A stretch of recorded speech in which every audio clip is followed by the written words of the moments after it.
기둥의 배치와 관련되어 있는데, 사실 기둥이라는 것은 이렇게 1층부터 최상층까지 일렬로 배치되는 게 가장 좋겠죠, 그죠? 근데 이 경우에 따라서 그 일렬로 배치되지 못하고 이런 특수한 케이스가 생길 수가 있어요. 그러니까 그 뭐 예를 들어서 그 도로에 사선 제한이 있다든지 또 연면적의 제한 뭐 이런 문제 때문에 그 용적률의 제한이죠, 결과적으로. 그래서 연면적이 제한되다 보니까 최대한 뭐 맞추려고 노력을 합니다만은 어쩔 수 없이 한 층이 이렇게 셋백되어 가지고 이런 문제가 생길 수가 있습니다. 기둥이 이제 일렬로 되지 않고 중간에 이런 기둥이 하나 이제 익슴으로 인해 가지고 어떤 문제가 생기게 되냐면 하중이 집중되니까 이 부분에 이렇게 처짐이 더 증가할 수가 있겠죠. 이 부분. 그죠? 그래서 이 부분이 좀 위험해질 수 있다는 것입니다. 높은 힘 모멘트가 결국 발생한다는 거죠. 그래서 이런 경우에는 구조적인 계획을 어떻게 하는 것이 좋으냐라고 한다면 이런 케이스, 그죠?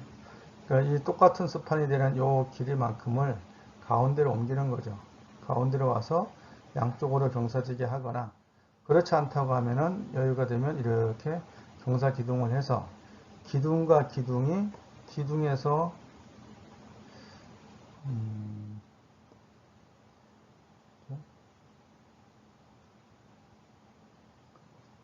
기둥에서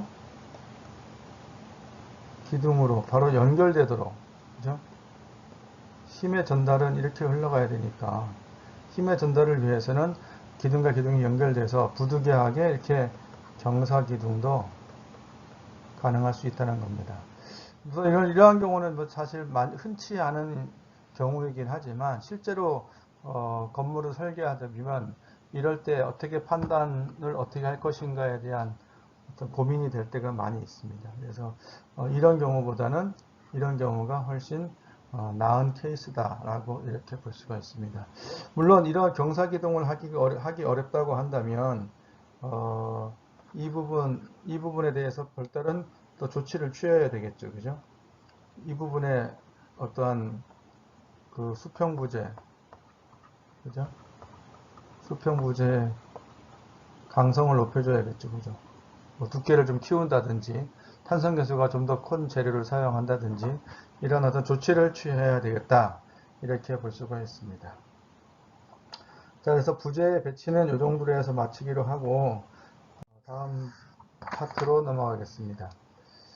구조체에서 힘의 흐름.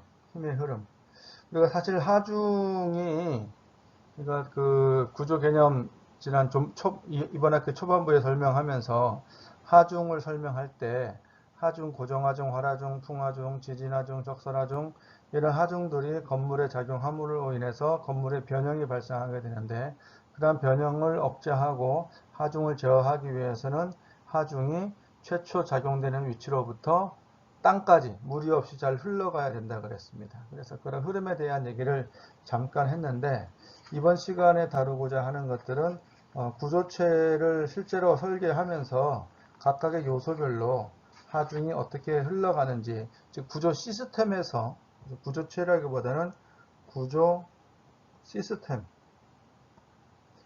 시스템에서 이 하중의 흐름이 어떻게 될 것인가 이런 부분에 대해서 조금 소개하도록 하겠습니다.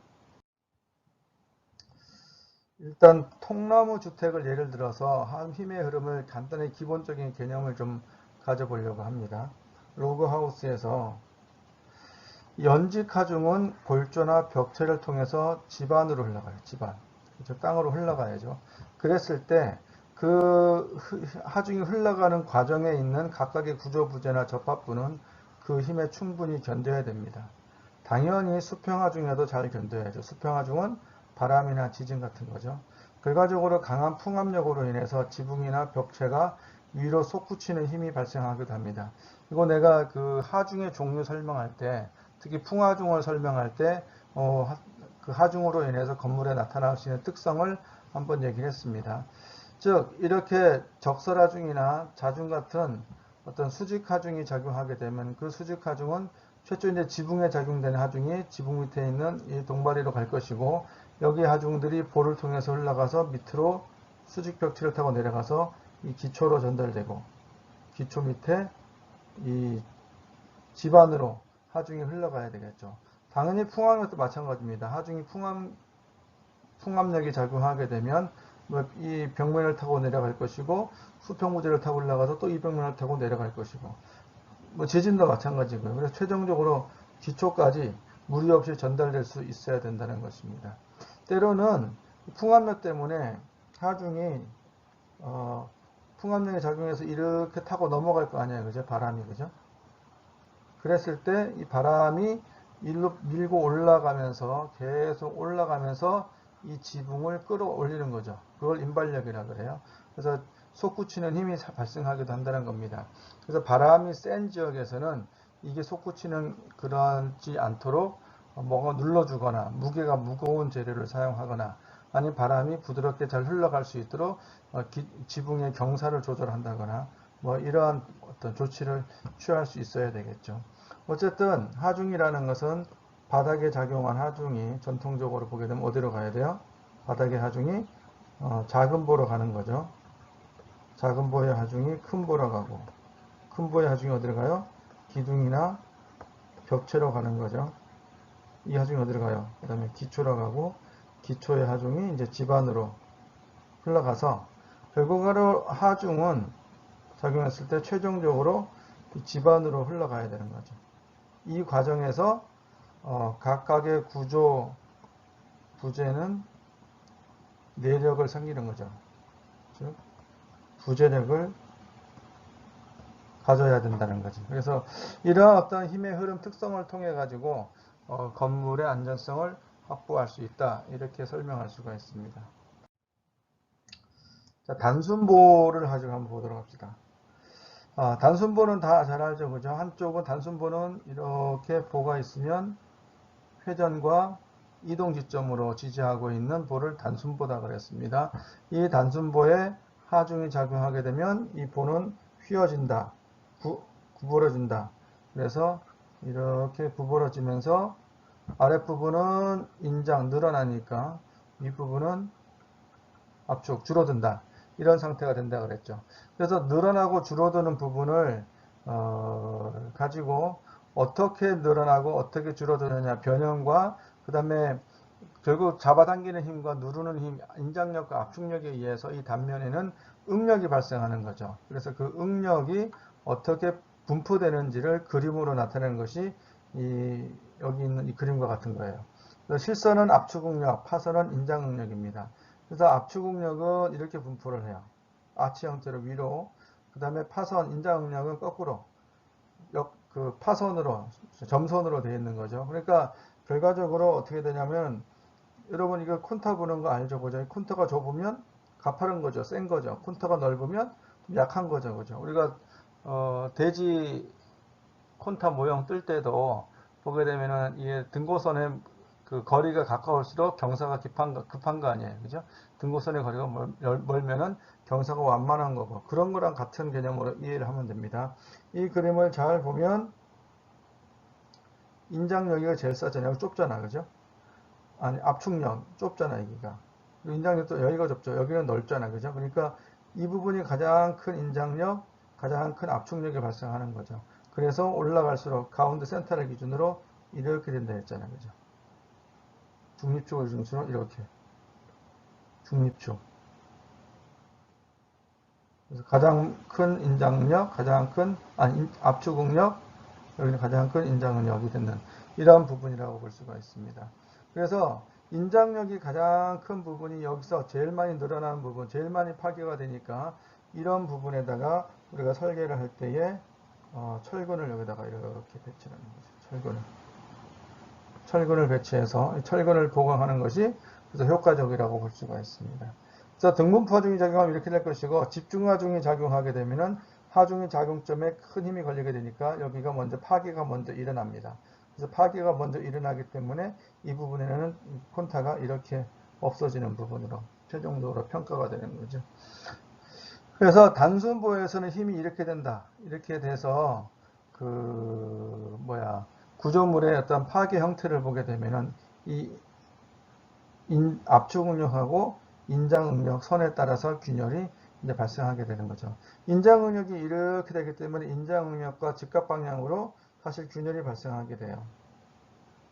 무슨 얘기냐면 이렇게 작용하게 되면 인장응력은 이 파선이 인장응력이라고 했잖아요. 그죠? 인장응력은 서로 잡아당기는 힘이잖아. 잡아당기니까 균열이 어떻게 되겠어요? 이렇게 수직으로 발생하겠죠. 이렇게 발생하게 돼요. 그러다가 여기는 경사지니까 균열이 이렇게 이 파선의 그러니까 점선의 직각 방향으로 균열이 발생하게 되는 겁니다. 그래서 여러분이 철근 콘크리트 건물들 아파트에 사는 사람들은 다 마감이 되어 있으니까 지하 주차장 이런 데 가서 보게 되면은 상부에 있는 볼을 보게 되면은 응력 때문에 균열이 이런 모양으로 발생되는 것을 볼 수가 있어요. 참고적으로 이런 균열을 휨균열이라 그러고 이런 균열을 전단균열이라 그래요. 그래서 사실은 휨균열보다는 전단균열이 더 위험한 거죠. 전단은 휘성 파괴를 하기 때문에. 그래서 그런 어떤 문제가 실제 구조물에 많이 발생할 수가 있습니다. 자, 그 다음에 강구조의 기둥과 보 접합부에서 그럼 힘은 어떻게 될 것이냐. 접합부의 힘의 상태를 한번 보도록 하겠습니다.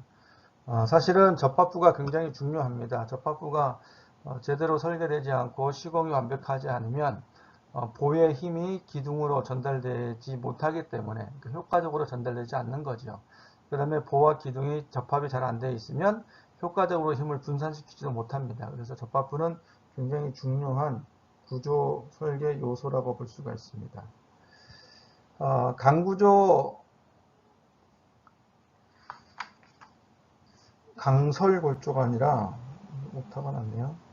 강성골조. 강성골조입니다. 강성골조에서 보와 기둥의 접합 방법에 따라서 힘의 흐름이 달라진다. 이렇게 볼 수가 있습니다. 즉, 이렇게 보의 단부가 기둥의 강접합 이런 경우죠.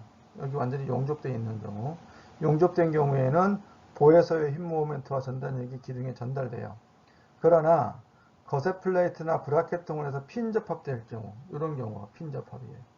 여기 이제 H형광을 바로 용접으로 붙이지 않고 또 철판을 이용해서 구멍을 뚫어 가지고 연결했을 때 이런 경우에는 핀 접합이다 이렇게 볼 수가 있습니다. 이런 경우는 휨 모멘트는 전달되지 않고 전단력이 주로 충력으로 전달된다고 볼 수가 있습니다. 그러니까 여러분 잘 생각해야 돼요. 핀 접합은 어떤 접합이에요? 활절점이라고 볼 수가 있어요. 여기 강접합은 강절점입니다. 항상 얘기했죠. 그죠? 강절점과 활절점의 차이는 활절점은 회전이 가능하다. 강절점은 회전은 불가능하다. 회전이 가능하다는 얘기는 모멘트 발력이 없다. 모멘트가 0이다.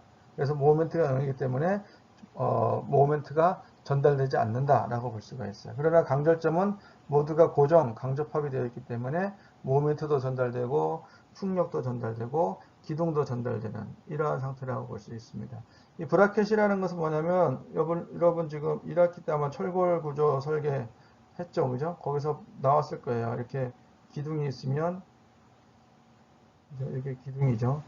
철골 기둥, 철골조 기둥에 미리 볼을 붙여 놓는 거예요. 이쪽에도 기둥이 있으면 미리 철골볼을 붙여 놓는 거예요. 그리고 나중에 현장에서 철골볼을 추가로 해가지고 여기에 이런 철판 이렇게 해서 연결하는 거죠. 이런 식으로 물 위에다 철판을 대겠죠. 이렇게 철판을 대서 연결을 하겠죠. 볼트 체결해 가지고 이랬을 때 이런 부분을 브라켓이라고 합니다. 튀어나온 턱 같은 거죠. 이렇게. 그래서 이런 브라켓을 통해 가지고 미리 만들었을 때 이럴 경우에는 여기 당연히 볼트로 핀 접합을 하기 때문에 활절점이 되는 겁니다. 그럼 여기에 보가 일로 전달되지 않는 거죠. 지난번에 구조부재 배치할 때 부재의 접합부를 중간에 핀 접합을 함으로 해서 뭐 힘의 전달을 그러니까 모멘트 전달이 되지 않도록 만드는 방법이 있었죠. 그거를 좀 기억하면 되겠습니다. 그 다음에 수평력이 접합부에 작용하게 되면 기둥이나 그 접합부의 판넬존 부분을 통해 힘이 전달된다라고 볼 수가 있습니다. 판넬존이 여기를 의미하는데 다시 한번 판넬존을 잠깐 얘기를 하면 이렇게 철골 이렇게 플랜지가 있고 외부가 있죠. 이게 기둥이라고 합시다. 기둥에 이제 보가 붙을 거 아니에요, 그죠? 보가 이렇게 붙여서 이게 보가 됩니다. 보가 붙어 있다라고 한다면 이제 하중이 작용하게 되면은 이렇게 하중이 작용하게 되겠죠, 그죠? 이렇게 하중이 작용하겠죠. 그러면은 하중이 어떻게 되겠어요? 만약에 눌러버리면 얘가 이렇게 돌아갈 거 아니에요, 그죠? 하중이 P의 하중이 여기 누르면 보가 이렇게 휘어질 거 아니야. 그러니까 이렇게 휘어지겠죠, 그죠? 그러면 여기는 늘어나고 여기는 줄어들겠죠. 늘어나니까 이 판을 잡아당길 수가 있고 여기는 판을 밀고 들어갈 수가 있어요. 그러니까 잡아당길 수가 있고 밀고 들어갈 수가 있어요. 여기도 마찬가지로 잡아당길 수가 있고 밀고 들어갈 수가 있어. 그런 상태가 될 수 있기 때문에 이거를 보강하기 위해서 중간에 여기다가 이렇게 색깔이 좀 그러네. 여기다 이렇게 철판을 댈 수가 있어요. 그래서 철판을 대서 이게 사각형 형태가 결국 만들어지겠죠, 그죠? 요런 종을 판넬존이라 그래요. 판넬존.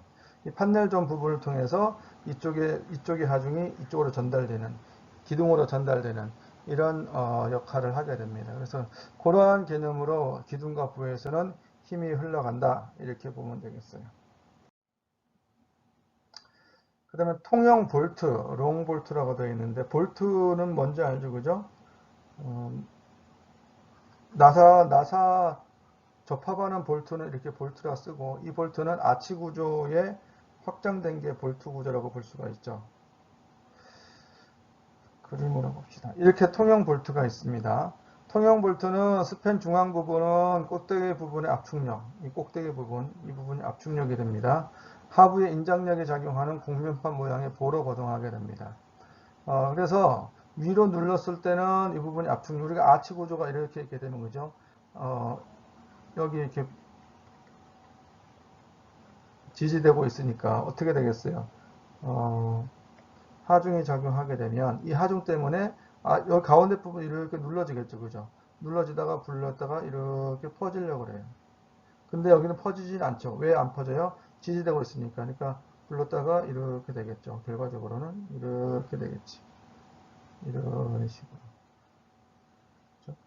이런 모양이 될 수가 있을 거란 얘기죠. 그래서 윗부분은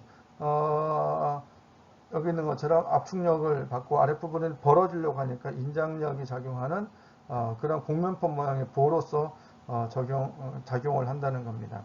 그래서 쉘면의 자유다는 변형하기 쉽고 큰 응력을 받습니다. 이 부분은 큰 응력을 받게 됩니다. 그래서 이 부분의 두께를 키우거나 수직판, 수평판, 경사판 등의 리브를 설치하여 보강을 하게 됩니다. 이렇게 리브가 설치된 것을 통형 볼트 구조이죠. 그죠? 아치 구조는 리브는 없죠. 리브는 이렇게 툭 튀어나오는 거.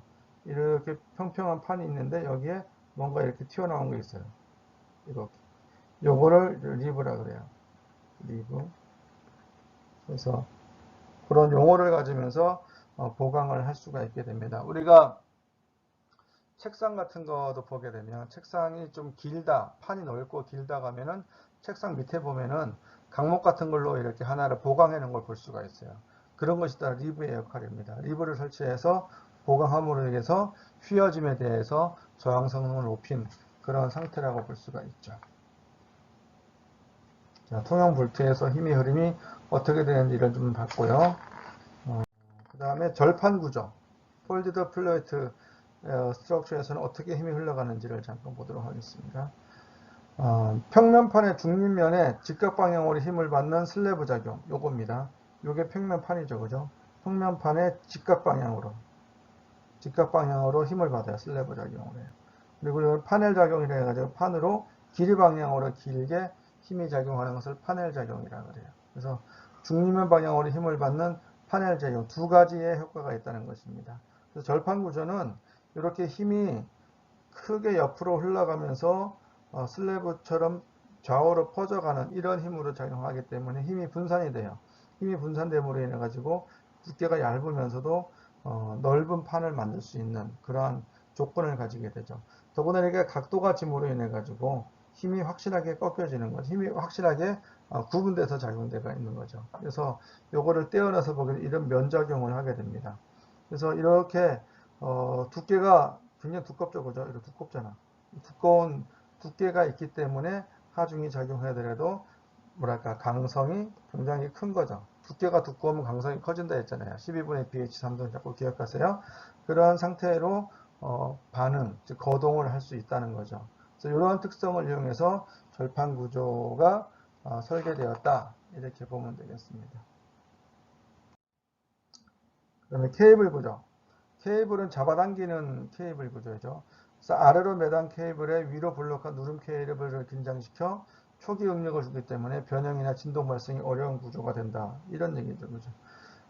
여기 매단 케이블이 있습니다. 이렇게 매단 케이블이 있고, 그죠? 이 매단 케이블을 눌러주는 케이블, 이렇게 눌러주는 케이블이 있죠. 누름 케이블. 이렇게 돼가지고 그냥 케이블 이게 결과적으로 이거는 매단 케이블이 이제 주 케이블이죠. 가장 큰 힘을 받는 거죠. 우리 한옥 건축에서 보이는 용마루 같이 그죠?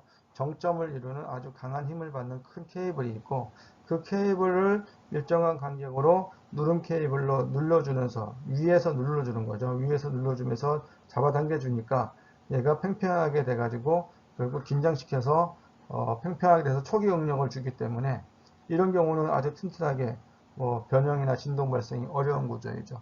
그러니까 우리 캠핑 가서 해먹이라 그러나 해먹? 이 나무 이렇게 있으면 나무에다가 이렇게 매달아 가지고 여기 사람이 이렇게 누워 가지고 쉬기도 하는 그 해먹.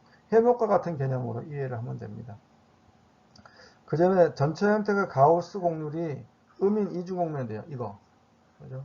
이게 곡률이 그림은 좀 애매한데 어쨌든 이렇게 누름 그 매단 케이블이 있고 여기 누름 케이블이 있음으로 인해 가지고 뭐랄까 우리 하이퍼볼릭 그 절판 구조에서 쉘 구조에서 하이퍼볼릭 쉘 구조처럼 각도가 특정할 수 없는 그러한 다양한 각도가 형성이 되게 됩니다.